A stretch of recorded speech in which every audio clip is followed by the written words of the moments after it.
I know when I was going through this, particularly the second half of this, I was just trying to find anyone who might have had this experience who could show me the other side of it.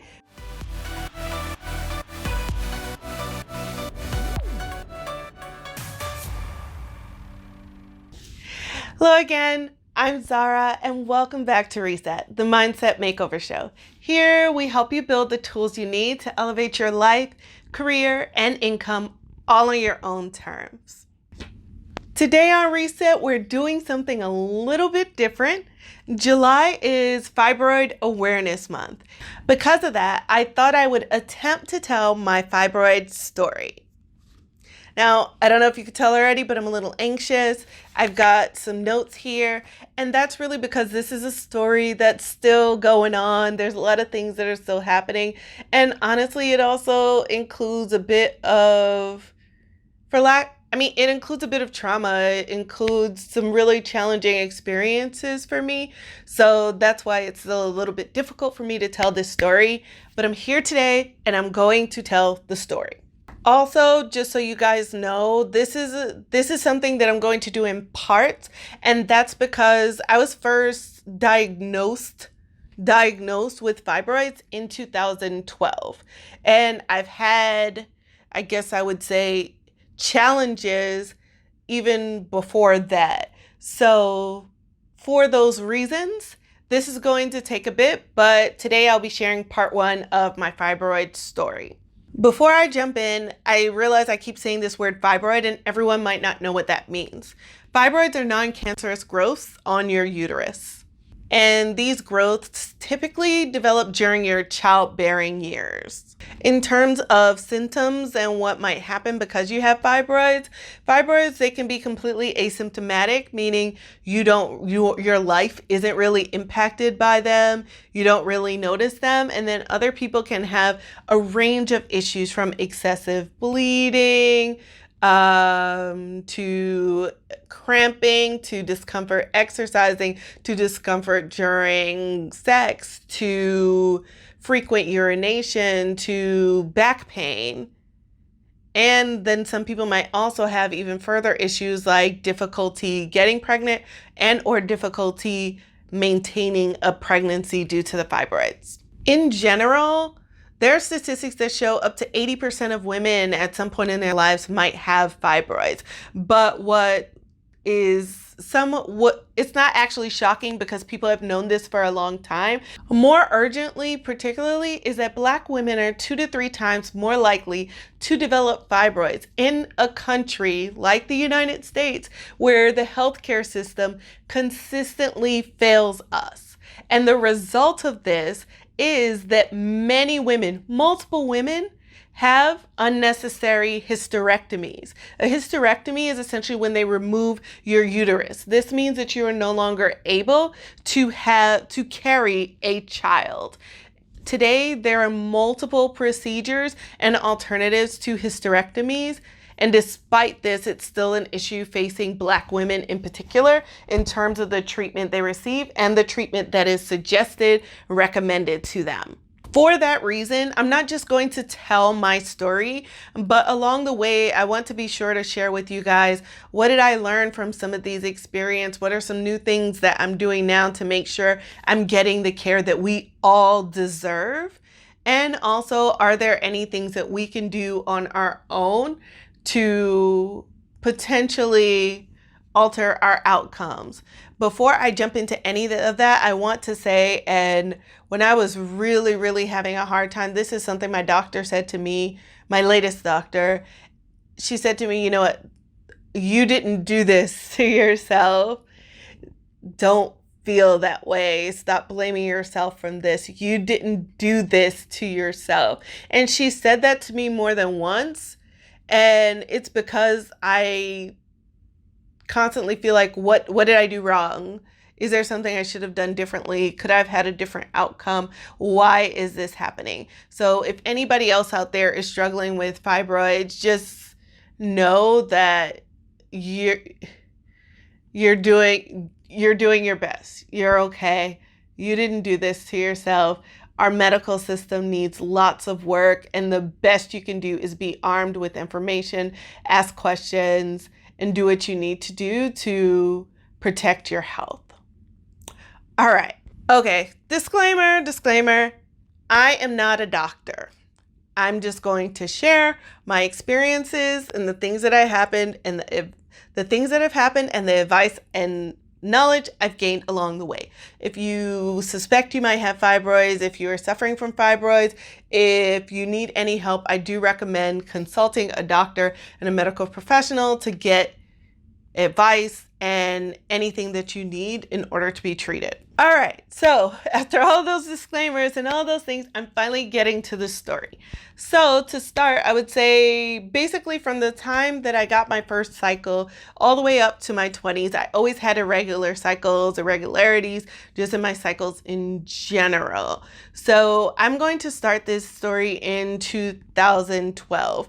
I was in my mid to early 20s, and I was still experiencing irregular cycles, meaning sometimes I would have really long cycles or really long periods of bleeding, and then other times I might not have a cycle for 3 months. So because of all these things, I always suspected that something was going on. At that time, PCOS was gaining more. I would say that the awareness of PCOS was increasing, and because of that, I thought that this might be something that I was dealing with and might be the cause of some of the issues that I was having. So in August 2012, I found a new OBGYN in New York, and I went to this OBGYN essentially to tell them these are the issues that I've been having, these are my concerns, what should I do? When I visited that OBGYN at the time, they recommended that I get on birth control, and they also identified at that time that I demonstrated that there was a likelihood that I had PCOS and that I had fibroids. At the time, they had only identified 2 fibroids, and they were about 1.5 centimeters, 2 centimeters, so maybe around the size of a peanut, for a point of reference. So I started the birth control, and then I was supposed to return in a few months for a checkup to see how I was doing. So fast forward another, I would say about 6 months. In February of 2013, I returned back to the doctor. Oh, actually, before I say that, I would say when the doctor told me I had fibroids, I was like, oh, okay, is there something I should be doing about this? Do I need any treatment? And he said, you know what, they're pretty small. I'm not recommending any treatment at this time, particularly since, you don't know yet if you want to have children. So right now, we'll just continue to monitor them. Now we can fast forward to 6 months later in February 2013 when I returned to the doctor. So I chose to return to the doctor because I was experiencing increased abdominal pressure. I also was experiencing even more frequent urination, and I was a bit concerned what's going on? Something's different, and it's even worse than it was before. So what do I need to do? When I went to the doctor, he examined me and he he recommended that I switch birth control. So I started a different birth control. He also checked the fibroids at that time, and the fibroids had actually grown from the last time that I was there. I don't recall him mentioning that there was a significant shift in the size of them, but from the records, I can see that my fibroids increased. So the fibroids by this time were about 5 centimeters in size, which is more like a lime. So imagine 6 months ago, they were a peanut, and now the 2 fibroids are the size of a lime. Additionally, his report emphasized that I demonstrated essentially that I had PCOS also. I don't recall him ever discussing PCOS with me. The only thing he said was, there's nothing we're going to do about the fibroids. If you want to get pregnant right now, we'll continue to monitor them. There was no alarm whatsoever about the fact that my fibroids were now 5 times larger. Well, no, clearly I'm not good at math right now.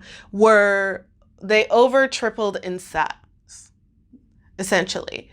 And they tripled in size in a very short period of time.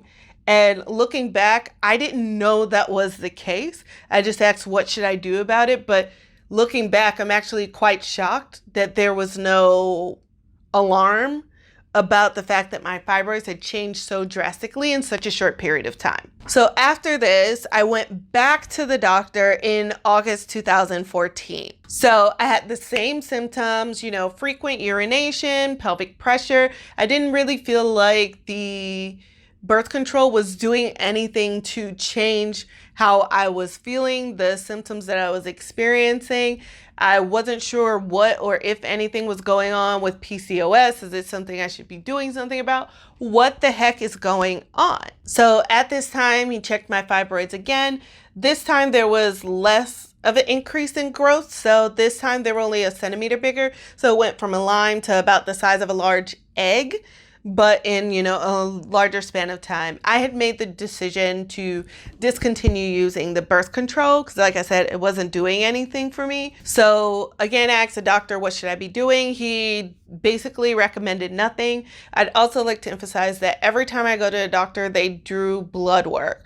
And it was very rare that I would get any results back from my blood work. In any case, I always had blood work done. When I went back to look at my history after, I've been having all these fibroid issues, I realized that I have always had low vitamin D levels. And never has my doctor ever emphasized to me that actually not even just low vitamin D, also I had issues with like my iron levels being low. And not a single instance did my doctor ever emphasize to me or follow up with me that that was something that I needed to work on and ensure that my levels were where they needed to be, particularly as it relates to women who are dealing with fibroids. So that was August. 2 months, September, October, November, 3 months later, I went back again in November because I was still experiencing discomfort and everything. And there were no new recommendations from the doctor, nothing I should change, literally nothing. Now, some of you might be like, okay, so basically, why aren't you changing doctors? Why are you doing nothing? And admittedly, I definitely felt helpless in the sense like I didn't feel like there was anything I could do to change what I was experiencing. And I thought since that I wasn't ready to have a child that I just needed to endure these things until after I had a child, then I could resolve all of these issues.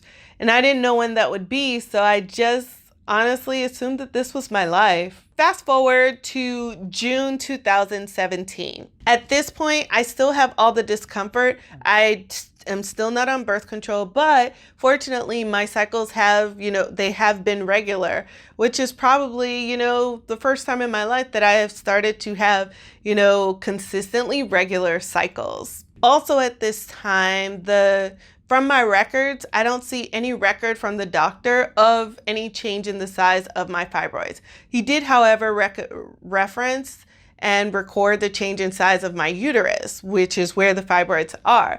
The uterus from my prior appointment was 4 to 6 centimeters larger, which essentially means that the fibroids likely grew to that extent over a period of time. If you remember, a large egg was the size of 5 centimeters? So imagine what that type of increase is all around on my uterus and what that could potentially mean in terms of the existing fibroids plus new ones. Despite all of this, there were still no recommended changes or treatments from the doctor. There was no evaluation of my blood work, nothing. And again, I thought it was just the status quo. It was my regular appointment. There's nothing that I could really change about my condition at the time. I followed up again about 9 months later, and again my uterus was another 1 to 2 centimeters larger than it was previously, but still no change in my approach and what I was doing. So fast forward, and I visited again in March 2019. And at this point, by this time, I'm married. And I was married before then, but my husband and I decided that we wanted to start, trying to get pregnant. So I specifically went to this appointment to say, hey, you've asked me, am I ready to get pregnant so many times? I'm ready. That we're trying to get pregnant. I want to know, is there anything I should be aware of? Is there anything we should be doing? Is everything okay? So he said, all right, let me examine you. He did a regular pap smear, did a regular examination and ultrasound of my uterus. He also drew blood to check to make sure everything was okay. Now, this is where it definitely got more frustrating because this is a point where I'm like, all right, I'm trying to make a significant life change. What's happening? And I continuously contacted their office to say, what's going on with my blood work? Was everything okay? And I never got any responses. I actually didn't see those blood work results until about December or January, meaning December of 2019 or January of 2020. That's how long it took for me to get those blood work results. But he did say that my fibroids were larger, about the size of a grapefruit or cantaloupe, which is huge because there was more than one. And I asked him specifically, if I'm trying to get pregnant, what should I do? And he specifically told me, nothing until after you have a child, meaning there's no treatment we can do because it may impact your ability to have children. So I said, okay. And then essentially my husband and I were like, all right, let's try to make this happen. So, we gave it the good old college try. And then in late October, early November 2019, so that same year, we found out that I was pregnant. So naturally, we were excited about this. We scheduled a doctor's appointment for when I would technically be at about the 6-7 week mark. Sorry, it's not the feeling of like butterflies in your stomach, but like my stomach just kind of like got like really tight and nervous. So our child would have actually been born around this time. So as you can see, I don't have a child. So I think that's partially why I just had to like take a moment and a deep breath, because there were so many things that happened. Like really, there were just so many things that happened after we found out that I was pregnant. Basically, I am still awaiting treatment for my fibroids. I have been told that I should not try to get pregnant again until my fibroids are treated. I actually just got a call from my new doctor's office today to schedule a procedure to remove the fibroids, which I'll talk about in another video as I, kind of take you guys along this story. I'm actually right now just trying